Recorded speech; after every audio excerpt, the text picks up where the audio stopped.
Assalamualaikum warahmatullahi wabarakatuh. Perkenalkan, kami dari kelompok 11, Biologi Mulut 2, Program Studi Kedokteran Gigi dan Mulut, Angkatan 2021.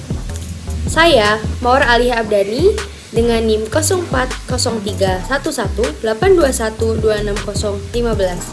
Perkenalkan, nama saya Putri Adrafia Sofiana dengan NIM 04031282126018. Perkenalkan, saya Dinda Rahman Nafisah dengan NIM 04031382126066. Kami akan menjelaskan salah satu patogenesis dental wear, yaitu afraksi.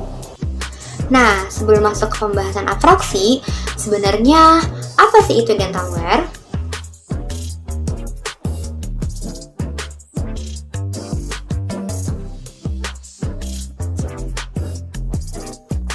Dental wear merupakan suatu kausan gigi dengan hilangnya jaringan permukaan keras gigi seperti enamel dan dentin dari penyebab selain karies gigi atau trauma pada gigi.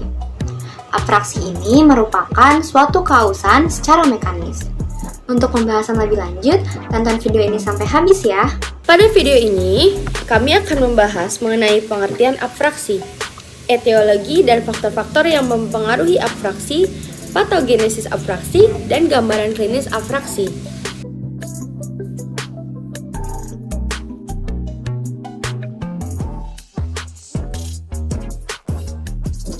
Pengertian afraksi.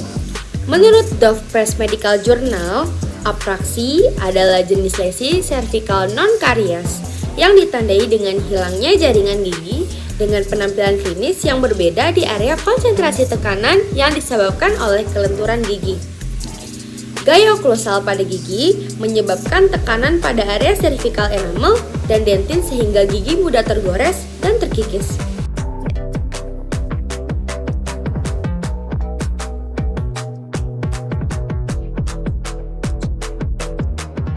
Hal apa aja sih yang bisa menyebabkan afraksi itu sendiri?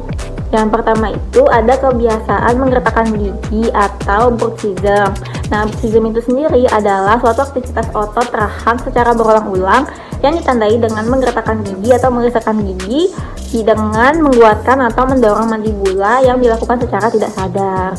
Lalu yang kedua ada maloklusi. Maloklusi itu merupakan hubungan yang tidak sesuai antara rahang dengan tingginya yang abnormal.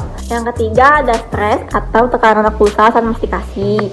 Nah, gaya lateral yang menghasilkan tegangan tekan pada sisi ke arah mana gigi membengkokkan dan tegangan tarik berada pada sisi lainnya.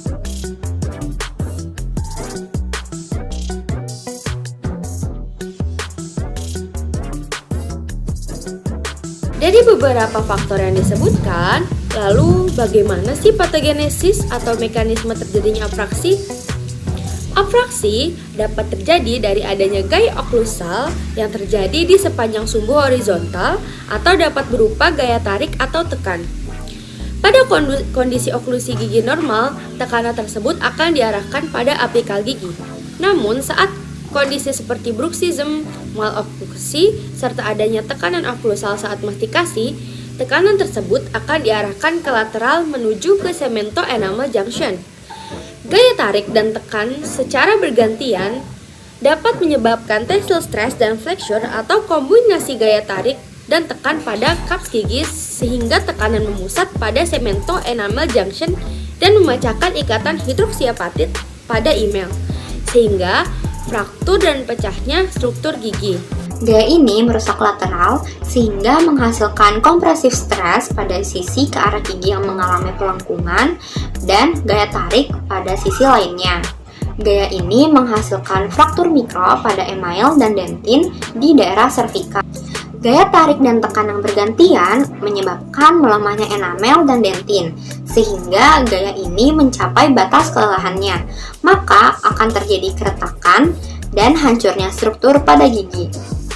Berdasarkan struktur enamel lemah terhadap tegangan tarik, sehingga gaya tarik dapat mengganggu kristal hidroksiapatit dan pada akhirnya air dan molekul kecil lainnya dapat menembus celah antar prisma email dan mencegah pembentukan kembali ikatan interprismatik saat pelepasan gaya.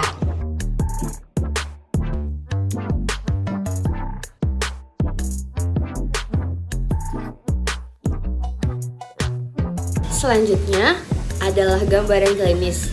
Gambaran klinis dari afraksi yaitu yang pertama, lesi berbentuk V yang dalam dan sempit serta dapat meluas ke subgingiva. Dan yang kedua, lesi biasanya juga berbentuk baji dengan sudut garis yang tajam. Atau lesi juga dapat berbentuk C dengan dasar membulat. Lalu selanjutnya ada afraksi, banyak terjadi pada gigi premolar di permukaan bukal karena ukuran anatominya yang lebih kecil.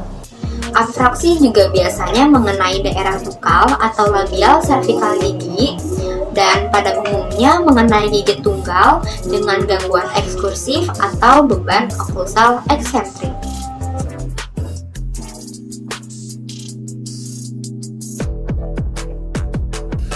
Baik, jadi kesimpulannya adalah lesi afraksi seperti halnya lesi servikal non-karias lainnya, afraksi memiliki etiologi multifaktorial. Kombinasi berbagai faktor etiologi yang berbeda akan menghasilkan inisiasi dan perkembangan lebih lanjut dari lesi afraksi yang mungkin berbeda dalam penampilan klinisnya. Identifikasi dan manajemen faktor etiologi potensial sangat penting untuk diagnosis yang tepat dan perencanaan pengobatan. Tidak ada bukti konklusif untuk prosedur pengobatan yang dapat diandalkan, dapat diprediksi, dan berhasil untuk lesi afraksi. Sekian dari kelompok kami, kurang lebihnya mohon maaf. Jangan lupa untuk ditonton dan di like karena isinya bermanfaat banget loh. Wassalamualaikum warahmatullahi wabarakatuh.